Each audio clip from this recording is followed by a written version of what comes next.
Impossible could do the most amazing things. For instance, he could jump over a house. Impossible.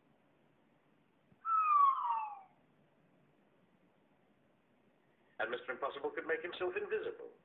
All he had to do was to stand there and think about becoming invisible, and he became invisible. Impossible. And Mr. Impossible could fly. All he had to do was stand there and flap his arms about, and off he flew. Impossible.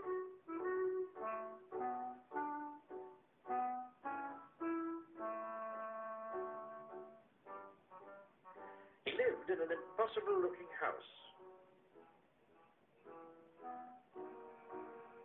Have you ever seen a house in such an impossible place? Of course not. One day, he was out walking in the woods when he met a boy called William.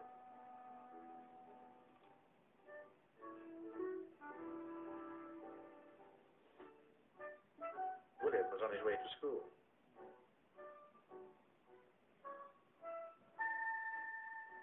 Hello there, said Mr. Impossible. Hello, said William.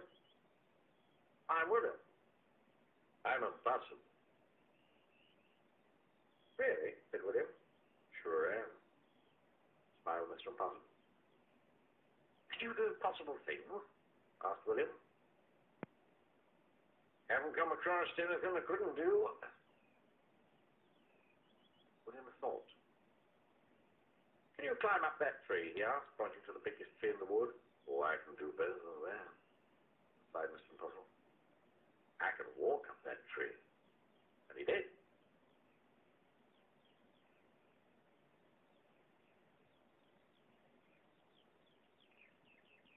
William thought again. Can you stand on one hand? He asked. Oh, I can do better than that, replied Mr. Impossible. I can stand on no hands. And he did.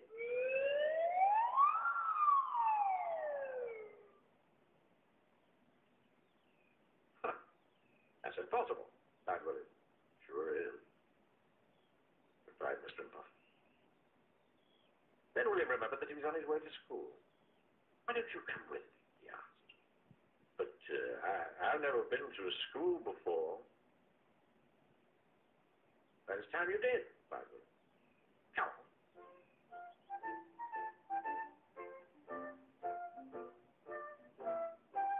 William and Mr. Impossible sat at the back of William's classroom with all the other children.